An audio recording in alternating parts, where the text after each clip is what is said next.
இது வந்துட்டு தமிழ்நாட்டுக்கு வாய்ந்த ஒரு தலை எழுத்து. இந்த மூஞ்சிங்களெல்லாம் பார்த்து நம்ம வந்து இவங்களெல்லாம் ஒரு ஹீரோன்னு எடுத்துக்கிட்டு இவங்கள சகிச்சு இருக்கணும்னு சொல்லிட்டு, ஹீரோ பெரிய ஹேண்ட்ஸமாக தான் இருக்கணும்னு ஒன்றும் கிடையாது. பட் இந்த மூஞ்சியெல்லாம் அது ரெண்டுத்துக்குமே இல்லாமல் இருக்குது. நீங்கள் ஒரு 3 வருஷத்துக்கு முன்னாடி பார்த்தீங்கன்னா you look like an alien rod மாதிரி. அதுக்கப்புறம் இப்போ வந்து கொஞ்சம் ஏதோ கலர்லாம் கொஞ்சம் பண்ணிவிட்டு ஆள் கொஞ்சம் பாலிஷாக வந்துருக்குது. இப்போவே மக்களுக்கு வந்து தமிழ்நாட்டு மக்களுக்கு சூடு சொரணையே இல்லைன்னு தான் நான் சொல்லுவேன். இவனை மறுபடியும் ஒரு தலைவரை ஏற்றுக்கிட்டு அரசியல் பண்ணாங்கன்னா நாடு குடிசவராயிடும். குட்டி பத்மி போகும்போது எனக்கு தெரியும் ஸ்டாலினும் இந்த ட்ராமாஸ் பண்ணு. Stalin didn't have the opportunity. I think அவன் ஒரு 2 படமும் ரெண்டு டோட்டல் ஃபெயிலியர். இப்போ அதை வச்சு ஓட்டுவாங்க அந்த இமேஜ் எல்லாம். அது ஓட்டுறாங்க. But he was not a பெரிய ஒரு ஹீரோ எலிமெண்ட் கிடையாது. ஏன்னா அந்த hair ஸ்டைலாலேயே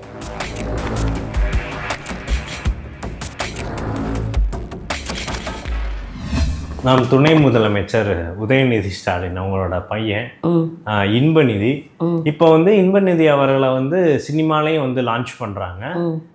red Giant Pictures first Udhayanidhi வச்சுருந்தாரு. அதுக்கப்புறம் கிருத்திகா வந்து நேம் வந்து மாற்றினாங்க. இப்போது மொத்தமாகவே இவரே அண்டர்டேக் பண்ணியிருக்காரு. நேமும் மாற்றிருக்காங்க இன்பநிதிக்கு. இன்பநிதி பேரை மாற்றிருக்காங்க. ரெட் ஜெயிண்ட் பேர் மாற்றல. இன்பநிதியோட நேமை வந்து இன்பன் உதயநிதி அப்படின்னு வந்து மாற்றிருக்காங்க. நீங்களும் வந்து பார்த்தீங்கன்னா உதயநிதின்ட்டு இருந்த பேரை உதயநிதி ஸ்டாலின்ட்டு தான் சினிமாவுக்கு வரப்ப அவரை போட்டு லான்ச் பண்ணியிருந்தாங்க. ரெட் ஜெயிண்ட் ஃபர்ஸ்ட் படம் விஜய் தான் பண்ணியிருப்பார், குருவி படம். ஸோ இப்போ இட்லி கடைன்னு ஒரு படம் தனுஷ் பண்ணுறாரு. ஸோ அந்த படத்துலேருந்து அப்படியே லான்ச் பண்ணியிருக்காங்க ஃபுல்லாக. ஒரு பக்கம் வந்து நடிப்பு பயிற்சியும் கொடுத்துக்கிட்டு இருக்காங்க. திமுகவோட அதே பேட்டர்ன் எப்படி ஸ்டாலின் அவர்களை லான்ச் பண்ணாங்களோ உதயநிதி அவர்கள் இதே பேட்டர்ன் கண்டினியூ ஆகுது. அதே மாதிரி டெபுட்டி சிஎம் இந்த இளைஞரணி ஃபர்ஸ்ட் அந்த மாதிரி இதுவுமே ஒரு பிளான் இருக்கா? சும்மா பண்ண மாட்டாங்க. ஏன்னா வயசு ரொம்ப ஆக்சுவலா உதயநிதி கூட ஒரு நல்ல வயசு இருந்துச்சு. இவர் ரொம்ப சின்ன பையனா இருக்காரு. இதை பத்தி என்ன நினைக்கிறீங்க? இது வந்துட்டு தமிழ்நாட்டுக்கு வாய்ந்த ஒரு தலை எழுத்து. இந்த மூஞ்சிங்களெல்லாம் பார்த்து நம்ம வந்து இவங்களெல்லாம் ஒரு ஹீரோன்னு எடுத்துக்கிட்டு இவங்கள சகிச்சு இருக்கணும்னு சொல்லிட்டு நான் ஓப்பனாகவே பேசுகிறேன்னா, ஹீரோ பெரிய ஹேண்ட்ஸமாக தான் இருக்கணும்னு ஒன்றும் கிடையாது. பட் இந்த மூஞ்சியெல்லாம் அது ரெண்டுத்துக்குமே இல்லாமல் இருக்குது. ஓகே, இவங்களுக்கெல்லாம் என்ன தகுதி, தட் இஸ் எனி டேலண்ட் இருக்குன்னா பணம், கொள்ளை எடுத்த பணம், அந்த பணம் இருக்கிறதால அரசியலால் சினிமா. இந்த மூஞ்சியை வேறு யாருன்னா ஒருத்தர் வந்து ஒரு ப்ரொடியூசர் இவனை வந்து ஒரு ஹீரோவாக எடுப்பாங்களா? கிடையாது. புரியுதுங்களா? நான் ஓப்பனாக பேசுகிறேன், ஏன்னா ஃப்ராங்காக பேசுகிறேன், ஒன்றும் தப்பு கிடையாது.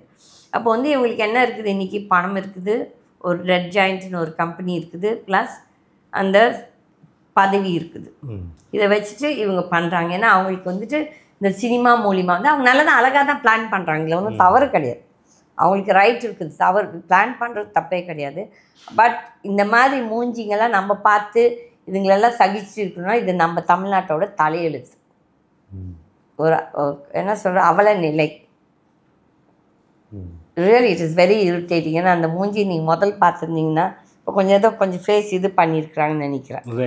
ஆமாம், இல்லை அந்த இன்பநிதி பையனை நீங்கள் ஒரு 3 வருஷத்துக்கு முன்னாடி பார்த்தீங்கன்னா you look like an alien rod மாதிரி. அதுக்கப்புறம் இப்போ வந்து கொஞ்சம் ஏதோ கலர்லாம் கொஞ்சம் பண்ணிவிட்டு ஆள் கொஞ்சம் பாலிஷாக வந்துருக்குது. இந்த மூஞ்சிங்களெல்லாம் நம்மளுக்கு ஒரு தலைவர் இல்லை பதவியில் உட்காந்துருக்காங்க. கடவுள் நிஜமாகவே மக்களுக்கு வந்து தமிழ்நாட்டு மக்களுக்கு சூடு சொரணையே இல்லைன்னு தான் நான் சொல்லுவேன். இவனை மறுபடியும் ஒரு தலைவரை ஏற்றுக்கிட்டு அரசியல் பண்ணாங்கன்னா நாடு குடிசவராயிடும். I'm sorry I have to use these words because everything has a limit. மற்றவங்களுக்கு தைரியம் இல்லாமல் இருக்கலாம் பேசுறதுக்கு.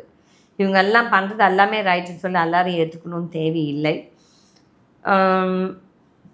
பணம் இருக்குது இல்லையா, அகல் எதையும் செய்யலாம். ஏன்னா இதே உதயநிதி கடை இந்த பணம் இருந்ததால் தானே அவனே ஒரு ஹீரோவாக போட்டுக்கிட்டான் ஒரு படம் எடுத்துக்கிட்டு. அப்போ உனக்கு பணம் இல்லாட்டி நீ அதை பண்ண முடியாதுல்ல.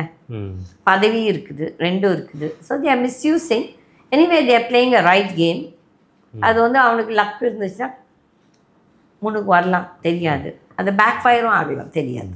இதுக்கு முன்னாடியே ஒரு பேட்டர்ன் வந்து ஃபாலோ பண்ணுவாங்க. அதை பற்றி பேசிடலாம். ஏன்னா ஸ்டாலின் அவர்களும் உதயநிதியும் அதே மாதிரி தான் வந்தாங்க. நீங்கள் பெரிய ஒரு ஹீரோவா அன்னைக்கு இல்லை. But Stalin had a very bad name. நீங்கள் பார்த்தீங்கன்னா அவர் சிஎம்மாக இருக்கும்போது, அவங்க அப்பா சிஎம்மாக இருக்கும்போது, Stalin was actually considered as ஒரு ரவுடி எலிமெண்ட், கேரக்டர்லெஸ் எலிமெண்ட். அப்படி தான் ஸ்டாலின் மக்கள் பேசுவாங்க அவனை பற்றி. ஓகே, அப்புறமேல் அன்னைக்கு வந்து ஸ்டாலினுக்கு இந்த அளவுக்கு இது இல்லை, பணபலம், இந்த பணம் எடுத்து செய்யுது அதெல்லாம் அவங்களுக்கு இல்லை. But Stalin use to do a lot of places. இந்த ஊருங்களில் போய் அந்த காலத்தில் இந்த திருவிழாக்கெல்லாம் ட்ராமா பண்ணுவாங்க. அப்போ வந்து he was in a troupe. எனக்கு தெரியும் குட்டி பத்மினி, ஸ்டாலின் இவங்கெல்லாம் ஒரு ட்ரூப்பில் இருந்தாங்க. ஸோ அப்போ குட்டி பத்மினி போகும்போது எனக்கு தெரியும் ஸ்டாலினும் இந்த ட்ராமாஸ் பண்ணு. Stalin didn't have the opportunity. I think அவன் ஒரு 2 படமும் ரெண்டு டோட்டல் ஃபெயிலியர். இப்போ அதை வச்சு ஓட்டுவாங்க அந்த இமேஜ் எல்லாம், அது ஓட்டுறாங்க. But he was not a பெரிய ஒரு ஹீரோ எலிமெண்ட் கிடையாது. ஏன்னா அந்த ஹேர் ஸ்டைலாலேயே நீங்கள் பார்த்தீங்கன்னா அந்த ஸ்டாலினோட ஹேர் ஸ்டைல் தான் இந்த இன்பநிதிக்கு இருந்துச்சு. ஒரு 3 வருஷத்துக்கு முன்னால் பார்த்தீங்கன்னா ஃபேஸ் ஓவர் மாதிரி ஏதோ பண்ணியிருக்கிறான் இது. ஸோ அகெல்லாம் Stalin was not a thing. அதுக்கப்புறம் இது உதயநிதி கொஞ்சம் அது ஒரு காலகட்டத்தில் வந்துச்சு. But I think Udhayanidhi came ஒரு 30s வந்துருக்குமா, கொஞ்சம் லேட்டஸ்ட் ஸ்டேஜ். இந்த பையன் இன்னும் ரொம்ப கம்மி ஏஜில் வந்து இன்னும் கம்மி age. But there playing the game well. See that is their right. See அவங்க ஃபிலிம் எடுக்கிறதோ இல்லாட்டி அரசியல் கூட அவங்க ரைட்டு தான். பட் வந்து அவங்கள ஒரு தாத்தாவோட செல்வாக்கை வச்சு, ஒரு கொள்ளு தாத்தாவோட செல்வாக்கை வச்சுட்டு மக்களை முட்டாளாக்கணும்னு வச்சுன்னா இதெல்லாம் இந்த காலத்தில் இன்னும் இதாகுமா தெரியாது, ஷைன் ஆகுமா. அந்த காலத்திலேயே அது எடுபடையில் நம்ம மூகாமுத்து அவர்களோட Mu Ka Muthu. See they brought Mu Ka Muthu as a challenge for MGR. Because Mu Ka Muthu நீங்கள் சடனாக அந்த காலத்தில் பார்த்தீங்கன்னா சம் மூவிஸ் இதெல்லாம் அப்படியே எம்ஜிஆர் மாதிரி சடனாக ஃபார் அ செகண்ட் இது எம்ஜிஆரான்னு சொல்லி தோணும் அந்த ஃபிலிம்ஸ் பார்த்தீங்கன்னா. பட் அதே மாதிரி மேனரிசம்ஸு அதெல்லாம் வந்து ஏதோ ஒரு படத்துது அப்படியே எம்ஜிஆர் மாதிரியே தான் மூகாமுத்து பண்ணும். But Mu Ka Muthu was a total failure. ஏன்னா அப்போ வந்து எம்ஜிஆரோட ஃபேன் வித் த பப்ளிக் வந்து was more stronger. So Mu Ka Muthu failed. அதுக்கப்புறம் I think his habits, his personal habits எல்லாமே was a failure for him. So அதில் அவர் செல்லா காசாக போயிட்டார். அதுக்குள்ளே இந்த பசங்களாம் பெருசாகிட்டாங்க. ஸோ மூகாமுத்து டின்ட் ஹேவ் ஒரு மதர் ஃபிகர் அவங்கள ப்ரமோட் பண்ணுறதுக்கு. ஏன்னா அவர் வந்து முதல் சம்சாரத்தோட பையன். அது கூட ஒரு சிலர் சொல்லுவாங்க இல்லை ஸ்டாலின்ஸ் மதர் அவங்க சரியாக பார்த்துக்கலன்னு சொல்லி ஒரு ரூமர் சொல்லுவாங்க. அது உண்மையாக பொய்யா நம்மளுக்கு தெரியாது. ஸோ அங்கெல்லாம் நம்ம அதை ஊர்ஜினு பற்ற முடியாது. But he was a failure. Okay, ஏன்னா எம்ஜிஆர் முன்னால் மூகாமுத்து வாஸ் நத்திங். ஆனால் ஸ்டாலின் வாஸ் நாட் அவ்வளோ அளவுக்குலாம் வரல. ஸ்டாலின் வாஸ் மோர் இந்த இந்த ட்ராமாங்கள்லாம் அந்த காலத்தில் பண்ணுவாங்களே சின்ன சின்ன இந்த ஒரு திருவிழாக்கு கூப்பிட்டு ஒரு பிளே அந்த மாதிரி தான் அவங்க பண்ணிட்டு இருந்தான். So he was Singh. And I think that way Stalin வந்து கட்சியில் கொஞ்சம் கீழேருந்தே வந்திருக்குது, விச் உதயநிதி டிண்டு. அந்த மாதிரி உதயநிதிக்கு அப்படியே ஒரு platform. Udhayanidhi has not done anything for the party. ஆனால் Stalin has work for the party. நம்ம வந்து அந்த நம்மளுக்கு அவரை பிடிக்குதோ பிடிக்கல அது வேற விஷயம். பட் உண்மைகள் தான். ஸோ வந்துட்டு அதில் வந்து இந்த சின்னவாண்டு வந்து அதுவுமே பண்ணல. ஸோ இதெல்லாம் தலையெழுத்து, நாட்டின் தலையெழுத்து. இந்த மாதிரி அவங்கள நம்ம ஏற்றுக்கணும்னு சொல்லிட்டு ஒரு தலையெழுத்து. இன்னொரு பக்கம் இந்த இன்பன் உதயநிதியை, ஏன்னா அப்படி தான் அவங்களும் போடுறாங்க, நம்மளும் அப்படியே சொல்லலாம் இன்பன் உதயநிதின்னு. பெரிய டைரக்டர்ஸ் கிட்டலாம் பேசிகிட்டு இருக்காங்களாம், இந்த சண்டை பயிற்சி நடிப்பு பயிற்சியெலாம் வந்து கொடுக்குறாங்களாம். இது வேலிடுன்னு நினைக்கிறீங்களா இந்த வயசுலேயே? இன்னொன்று, ஆரம்ப காலகட்டத்தில் நடிச்சு ஹிட்டான படம்லாம் சந்தானம் தான் சூப்பராக பண்ணியிருப்பார். ஆமாம், எனக்கு தெரிஞ்சு அவரோட ஃபிலிமோகிராஃபியில் எல்லாருக்கும் பிடிச்ச படம்னா மாமன்னன் தான். அதுவே கடைசி படம், அது மாரி செல்வராஜ் படம். அதனால அவங்க வந்து இப்போ இந்த வயசில் இப்படி வந்து வரப்ப, அதுவும் சினிமா எல்லாமே வேற மாதிரி ஆயிடுச்சு. சூப்பர் ஸ்டார் படமே கிரிட்டிசைஸ் பண்ணுறாங்க இப்போ, நல்லா இல்லலாம். அந்த டைமில் இதெல்லாம் ஒர்க் அவுட் ஆகுமா? இவங்களோட அரசியல் ஃபார்முலா ஒர்க் அவுட் ஆகுமா? இது இல்லை what that formula is right. நான் வந்து அது தவறு சொல்ல மாட்டேன். நான் இப்போ அந்த இடத்துல இருந்தால் நானும் அதே தான் பண்ணுவேன். அவங்க செய்யறது தவறுன்னு நான் சொல்ல மாட்டேன். பட் எந்த மூஞ்சியை நீ திணிக்கிறேன்னு சொல்றது தான் என்னோட எரிச்சல். Everybody has a right to come to movie to do அண்ணா. பட் எனக்கு பணம் இருக்குது, பதவி இருக்குது, எந்த மூஞ்சியுமே சகிச்சுப்பாங்க மக்கள் நினச்சேன்னா அது கொழுப்பு, திமிரு. பட் வந்துட்டு பயிற்சி கொடுக்கறதுல ஒன்றும் தவறு கிடையாது. he can even become tomorrow a villain or he can even become a comedian. Okay, depends. Or he might even become a zero. இது வந்து காலம்தான் பதில் சொல்லணும் இதுக்கெல்லாம். பட் வரக்கூடாதுன்னு சொல்றதுக்கு நான் சொல்ல மாட்டேன். Because everybody has a right in this democracy. But வந்துட்டு அந்த நினைப்பு இருக்குது பாருங்க, என் மூஞ்சி மாவட்டத்திய மக்கள் ஏற்றுப்பாங்கட்டு, அதுதான் சகிக்க முடியல. இப்போ உதயநிதி அவர்கள்கிட்டே நம்ம வைக்கிற விமர்சனம் என்னன்னா, ஃபஸ்ட்டு இளைஞர் அணியில் வந்தார், ஸ்டாலின் அவர்களே 60 வயசு கிட்ட இளைஞர் அணியில் வந்தார். ஆமாம், ரொம்ப வருஷத்துக்கு ரொம்ப சீக்கிரமாக இது மினிஸ்டர் பதவி வந்து கொடுத்தாங்க, ரொம்ப சீக்கிரமாக அதுக்கப்புறம் டெபுட்டி சிஎம் ஆனார். ஸோ இதே ஃபார்முலாவை இன்பன் உதயநிதிக்கு வந்து அப்ளை பண்ணுறாங்க. ஆமாம், இதை வந்து வேற யாருமே கேட்க மாட்டாங்களா கட்சிக்குள்ள இருக்கிறவங்களா? அப்போ துரை ஏன் கேட்க மாட்டாங்க? நீங்கள் அப்படி சொல்லாதீங்க. நான் வந்து I don't have the byte now with me.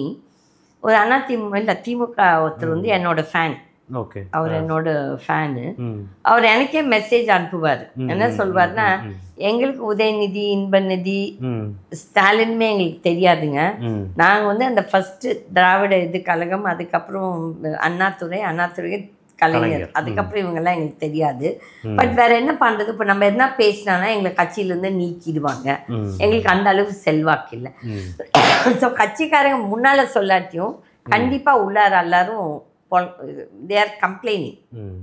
They are not accepting உதயநிதியோட leadership, even the senior leaders. இப்போ வேற வக்கு இல்லைன்னு சொல்லிட்டு எல்லாம் செய்கிறாங்க. I feel all the strategy is playing. இதெல்லாம் செய்யறதெல்லாம் துர்கா ஸ்டாலின் ஏதோ பெரிய ரொம்ப இன்னோசென்ட் லேடி மாதிரி on one side Hindu vote எல்லாம் பண்ணுது.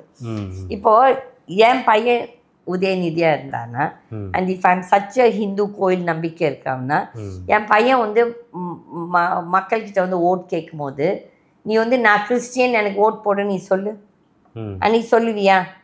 நீ வந்து இப்போ நான் சேலஞ்ச் பண்ணுறேன் உதயநிதியை. இப்போ எலெக்ஷனுக்கு போகிறேல்ல, எனக்கு கிறிஸ்துவர் ஓட்டு மட்டும் போகிறோம், மற்றவர்கள் யாரும் எனக்கு ஓட் தேவையில்லைன்னு சொல்லி சேலஞ்ச் பண்ணு. அப்போ நான் வந்து உன்னை வந்து ஒரு மனுஷனாக ஏற்றுக்கிறேன். அந்த தைரியம் இல்லை. அங்கே வந்து உங்கள் அம்மா ஃபோட்டோ போட்டு ட்ராமா போடுறீங்க ஹிந்து ஓட்டுக்கு. இந்த பிஜேபியுமே டிஎம்கேவோட ஒரு அண்டர் கிரவுண்ட் அலையன்ஸ் இருக்குது, ஒன்றும் இல்லாமல் ஒன்றும் கிடையாது. அங்கே யார் அதுக்கு தூதுன்னா இந்த துர்கா ஸ்டாலின் தான். அப்போ துர்கா ஸ்டாலினுக்கே அந்த ஒரு நேர்மை கிடையாதுல்ல. You are using that Hindu religion உன்னோட ஃபேமிலியோட பாலிட்டிக்ஸ்க்கு இல்லையா? நான் ஒரு நிஜமாவே சாமி பக்தனா, என் புள்ள தப்பு பண்ணால் நான் தப்பு பேசணும். நீ எப்படி பேசலாம், சனாதனத்தை பற்றி எப்படி பேசலாம்? இப்போ ஒன்றும் இல்லை, அன்றைக்கி சனாதனத்தை பற்றி பேசி தான் அந்த ரங்கராஜன் நரசிம்மனை ஜெயிலில் போட்டீங்க. இது நியாயமா? இன்றைக்கி உங்ககிட்ட பவர் இருக்குன்னு சொல்லி நீங்கள் எதுவும் செய்வீங்க. இப்போ மக்கள் எல்லாம் கேள்வியே கேட்க மாட்டாங்களா? ஒரு பக்கம் நீங்கள் சமத்துவம்னு சொல்கிறீங்க. எனக்கு சமத்துவம்னு என்ன அர்த்தம்? நான் புரிஞ்சிட்ட சமத்துவம் வந்து எந்த ஜாதி எந்த மதத்தை பற்றியும் பேசக்கூடாது, எல்லாத்தையுமே ஏற்றுப்போம். அப்போது அப்படி நீ பேசுகிற சமத்துவம், அது ஏன் நீ ஹிந்துஸை மட்டும் நீ அட்டாக் பண்ணுற? ஆனால் ஹிந்துஸ் எல்லாம் இடிச்சு வாயன்னு நினச்சிக்கிறியா? திருப்பி அடித்தாங்கன்னா எப்படி இருக்குன்னு உங்களுக்கு தெரியுமா? அப்போ வந்து இவங்க பண்ணுறது வேசி வேலை தானே. ஒரு பக்கம் ஹிந்து ரிலிஜன் ஃபாலோ பண்ணுறது, நீ உங்கள் அம்மா கோயிலுக்கு போவோம், நீ ஒரு பக்கம் நீ சனாதனத்தை எதிர்ப்ப, அசிங்கமாக பேசுவேன். யாருக்குமே ரைட்ஸ் இல்லை. பிகாஸ் எனக்கு இஷ்டம் இல்லையா, அதோட விட்டுடலாம். ஆனால் அதை பற்றி அசிங்கமாக பேசுறது, கொசு வாட்டர் நசுக்குவேன், இது செய்வேன் அதை செய்வேன்னு சொன்னேன்னா, அதே இது திருப்பி உன்னோட சமத்துவத்தை நான் அப்படி பண்ணேன். அப்போ உன்னோட சமத்துவம் என்ன? சமத்துவம் நான் ஏற்றுக்கிறேன், பட் உன் சமத்துவத்தை நீ பேசுமா நீ எந்த ரிலிஜன் பற்றி பேசாத. வாயை மூடிட்டு உன் வேலையை பாரு. உன் வேலையை வச்சு நீ ஓட்டுவாங்க. நீ நல்லது செய் மக்களுக்கு, நீ அதை சொல்லு. நான் என் தொகுதி மக்களுக்கு இது செய்தேன், நாட்டு மக்களுக்கு இது செய்தேன்னு சொல்லி அதை பற்றி பேசு. நீ என்னத்துக்கு வந்து நீ இது சனாதனத்தை பற்றி பேசுகிற? உனக்கு அது தேவையில்லை. அப்போ நீ ஒரு பக்கம் என்ன சொல்கிற, சமத்துவவாதி.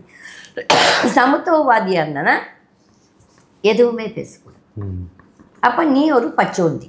இப்போ இன்னைக்கு வந்து துபாய் போயிட்டு முதலமைச்சர் ஸ்டாலின் வந்து வந்திருந்தாரு. நீங்க பாத்தீங்கன்னா ஜெர்மனி போயிட்டு துபாய் போயிட்டு வந்தாரா, இல்லாட்டி சுற்றுப்பயணம் மொத்தமாவே முடிச்சுட்டு வந்து வராரு. பார்த்தா இங்க ரொம்பவே பெருசா உதயசூரியன் சைஸ்ல ஸ்டாலின் அவர்கள் நிற்கிறாங்க. துர்கா ஸ்டாலின் அவர்களோட ஃபோட்டோ ரொம்ப பெருசாக போட்டிருந்தாங்க. எல்லா டிஎம்கேக்காரங்க தான். கீழே வந்து உதயநிதியோட ஃபோட்டோ வந்து போட்டிருக்காங்க. வழிநெடுகளும் வச்சுருக்காங்க. அதான் சொல்கிறேங்க. இப்போ கிச்சன் கேபினெட் நீங்கள் ஒரு காலத்தை நீங்களாம் இப்போ பிறந்தீங்களோ தெரியாது. எம்ஜிஆர் சாவறதுக்கு முன்னால் அவருக்கு அந்த வாய் விழுந்த உடனே எல்லாரும் சொல்லுவாங்க கிச்சன் கேபினெட் யாருன்னா ஜானகி கிச்சன் கேபினெட்டில் வந்துட்டு இவங்க எஸ்எஸ்ஆரோட அந்த விஜயகுமாரி, அதுக்கப்புறம் இந்த இளங்கோவனோட அம்மா EVKS இளங்கோவனோட அம்மா, இன்னொரு லேடி யாரோ இவங்க நெடுஞ்செழியனோட வைஃப் நினைக்கிறேன். இவங்க எல்லாம் தான் அந்த கிச்சன் கேபினெட். இப்போ வந்துட்டு இந்த கிச்சன் கேபினெட் வந்து யாருமே இல்லை, only Durga star. And she is playing her game very well. நான் வந்து ஹேட்ஸ் ஆஃப் டு ஹர். ஒரு ரொம்ப இன்னோசென்ட் லேடி மாதிரி அப்படியே ட்ராமா போட்டுக்கிட்டு ஒரு பக்கம் வந்துட்டு ஹிந்து சனாதனத்தை திட்டுறீங்க, அதே சனாதனத்து கோயிலுக்கு நீங்கள் போகிறீங்க. இதெல்லாம் வந்துட்டு ஒரு என்ன சொல்கிறது, ஒரு போலி வேஷமாக இல்லாட்டி உண்மையாக நீங்கள் வந்து இதெல்லாம் ஃபாலோ பண்ணுறீங்களா, இல்லாட்டி உங்கள் அரசியலுக்காக இதெல்லாம் ஒரு இட்ஸ் லைக் விபச்சாரம். இட்ஸ் அ கைண்ட் ஆஃப் விபச்சாரம், பொலிட்டிக்கல் விபச்சாரம் இல்லையா? It's what I believe. என்னோட தமிழ் லாங்குவேஜ் எனக்கு புரிஞ்ச லாங்குவேஜில் I feel it is kind of விபச்சாரம். சாமியை வச்சுக்கிட்டு அரசியல் விளையாடுறோம், பிஸ்னஸ். இதெல்லாம் நல்லதுக்கு இல்லை. Start your career at KSG Institutions. Well infrastructure, 15 UG programs, 6 PG programs, 7 research programs, industry-based courses, nursing, catering, well-equipped laboratory, sports, yoga, NCC, NSS, many extracurricular activities.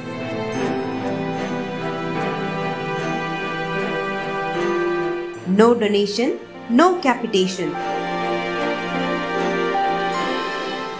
JK College of Nursing and Paramedical. BSc Nursing 4-year course and Bachelor of Physiotherapy 4.5 years course. Join KSG Institutions, Singanallur, Coimbatore. www.ksgcollege.com